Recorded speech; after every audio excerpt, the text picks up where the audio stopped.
I grew up in old First Presbyterian Church in Peoria that has long since merged with Arcadia to become United Presbyterian.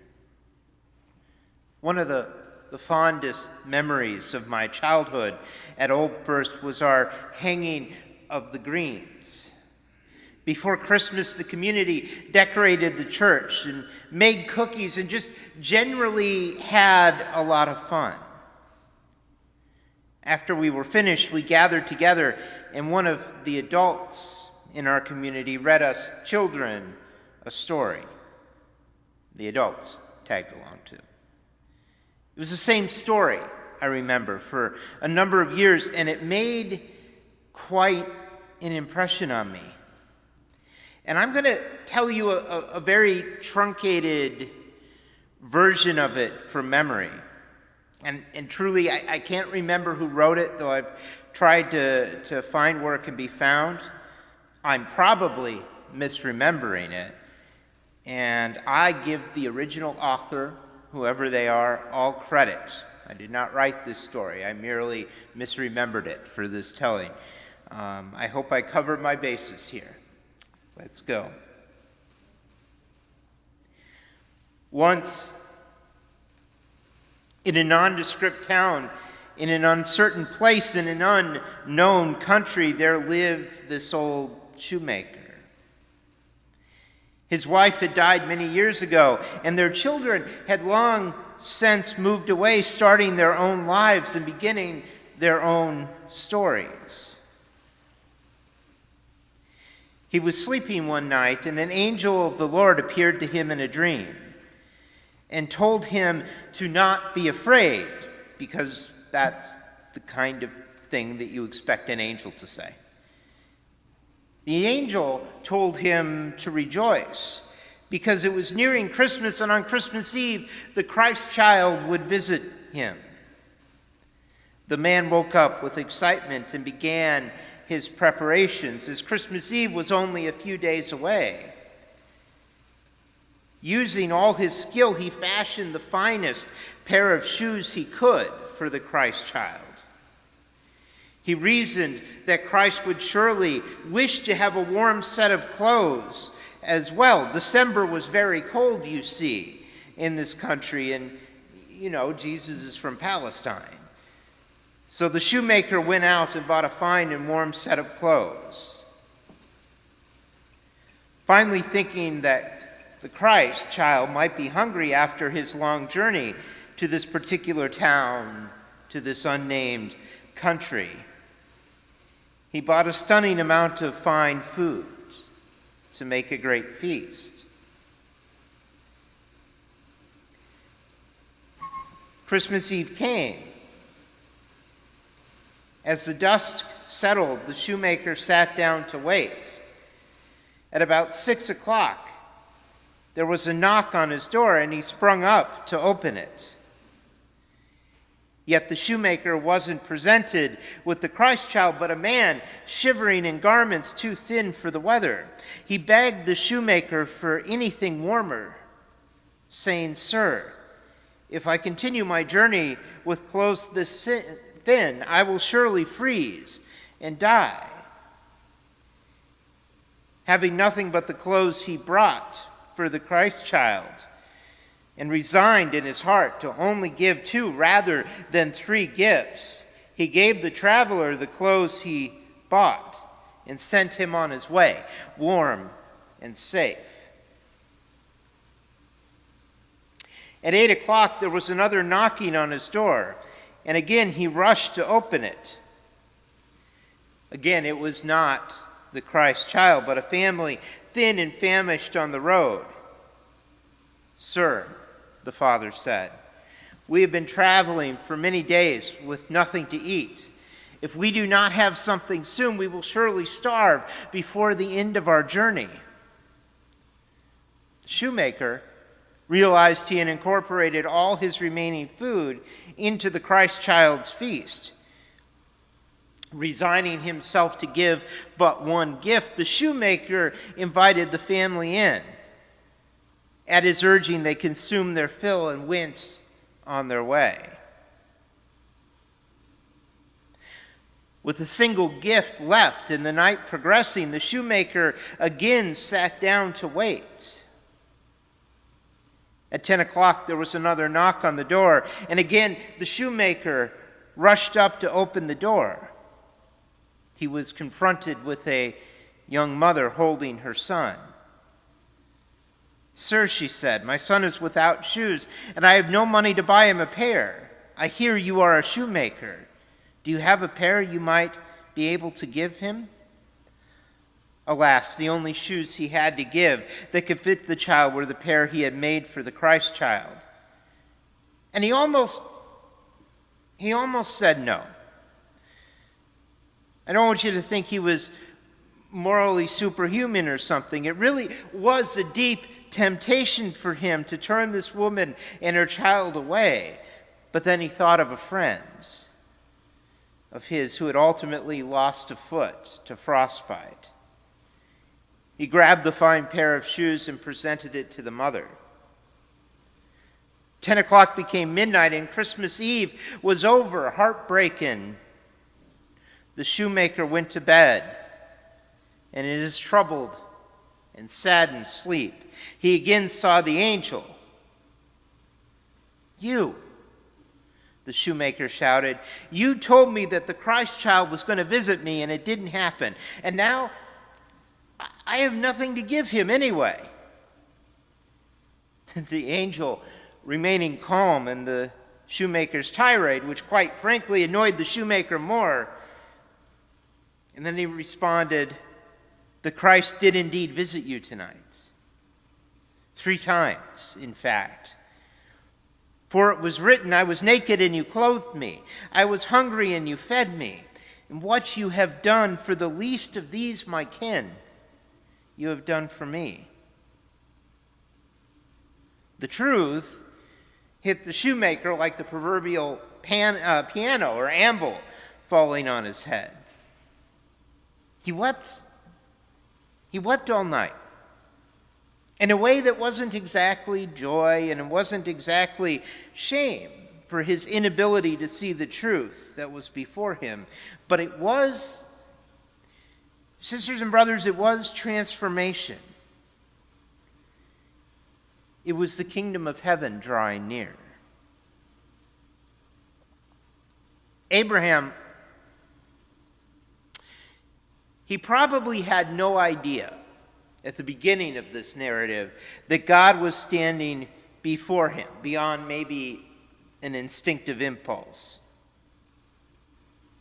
And before I began researching this sermon, and you had asked me what was going on in this story, I'm sure I would have pointed out Abraham's impeccable hospitality.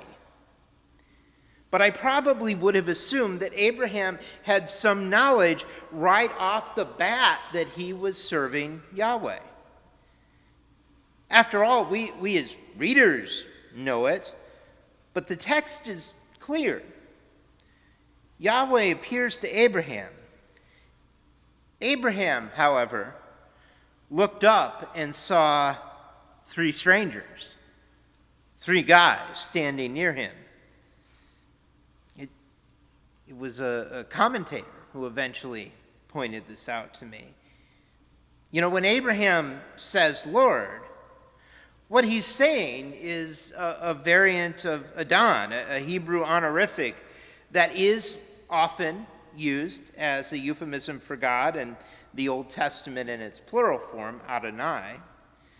But the easiest read to me is that Abraham is using it as a title to whoever of the 3 he deems to be the leader. It's a bit of an irony that tightens the dramatic tension of the narrative. Out of meticulous respect for this traveling stranger, Abraham is calling the Lord, Lord. When the Hebrew refers to God directly, it says that Yahweh. This is often distinguished in our English translations with Lord lowercase, variant of Adon, and Lord uppercase, Yahweh. Moving on. Abraham has no reason to expect these travelers really could benefit him in any practical way. From a purely outside and more materialistic perspective, Abraham, surrounded by his people, surrounded by his worldly wealth, clearly has the advantage in this scenario.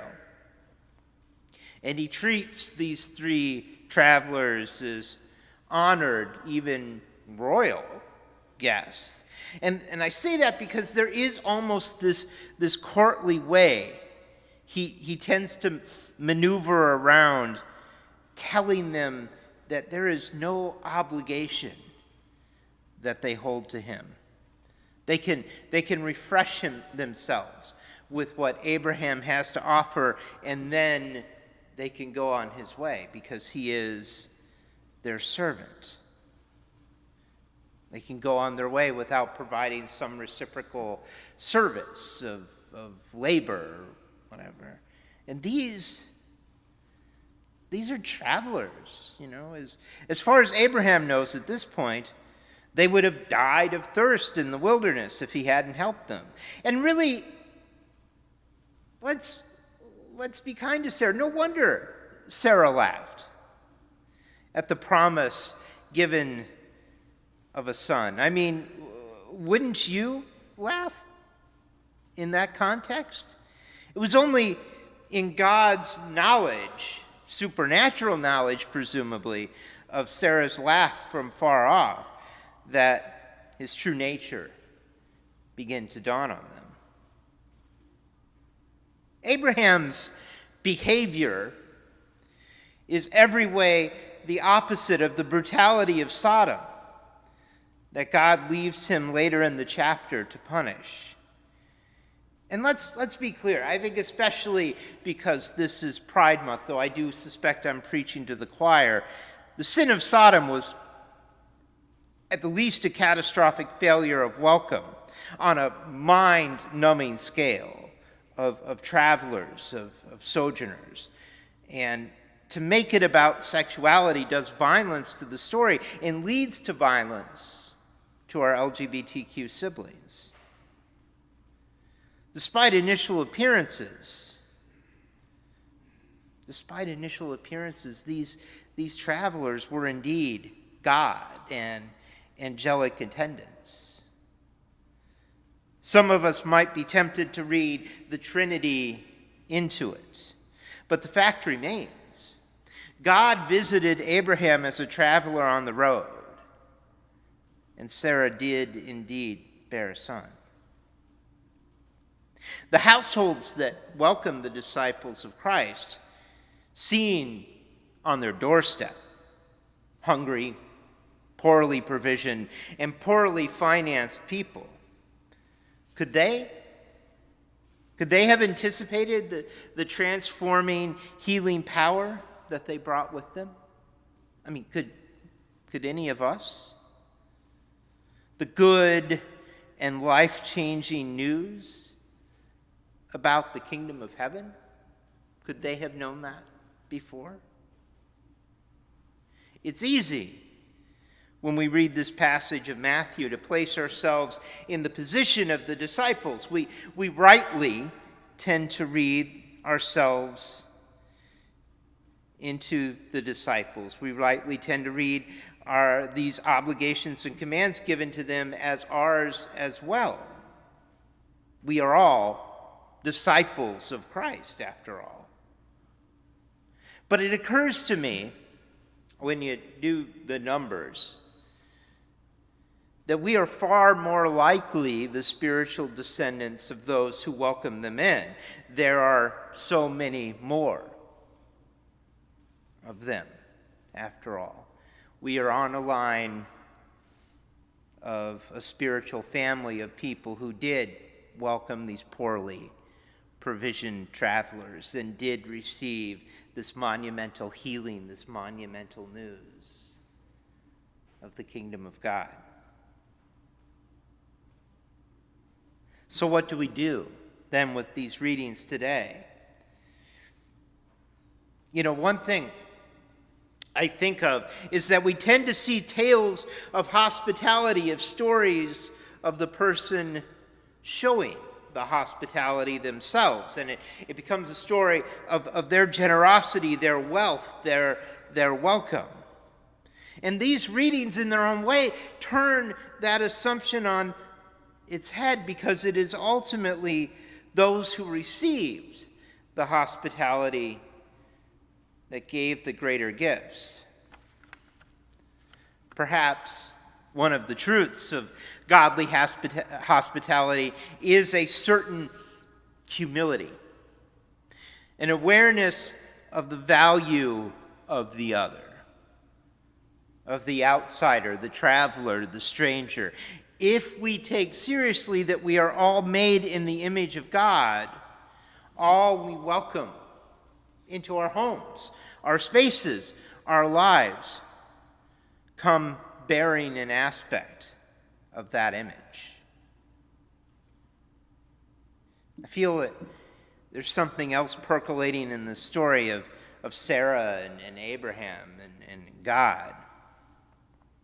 When churches consider who they want to attract and who they want to welcome, there's often a bit of ageism implicit in the mix. The gold standard for many churches is young families, right, with young kids. Some churches tend to build the lion's share of their identity around that. It's seen as an investment, in the future of the church.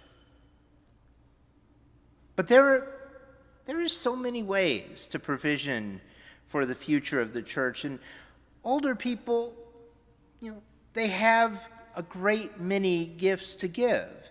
Sarah and Abraham were older people. It clearly weighed on their hearts that they hadn't had a child together. It seemed to impact their relationship. Even Sarah implies that at some point they had stopped being intimate together. But through God and through their love for one another, such new hope, such new life could be found. Now, I'm not suggesting older people in our community, beloved mothers and fathers in the faith, start literally having kids again. I imagine that's a bit of a relief. But you do give of yourself so much. And never forget that you are valued and loved and indispensable parts of the community. And this is Father's Day. And what I said to you a month ago on Mother's Day kind of still stands. I recognize that Father's Day and Mother's Day, it comes for many with complicated emotions, and we are with you. It comes sometimes with grief. Those who have lost their parents, who have already gone to God, those who are experiencing rifts in their relationships, and we recognize that. I also think there's a time in the lives of many fathers and mothers where they move from a position of direct authority over their children to sort of a traveler who visits in their children's lives.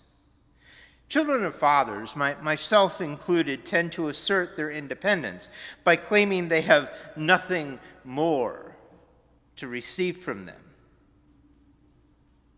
So perhaps Father's Day is a call to us to honor our fathers who are no longer in a position to ground us, but can become welcome advisors, sounding boards, helpful visitors, companions in our life's journey. These are some ways we as people and communities can resonate welcome. Knowing that when we welcome the other, the outsider and the traveler, we are ultimately welcoming God. Thank you.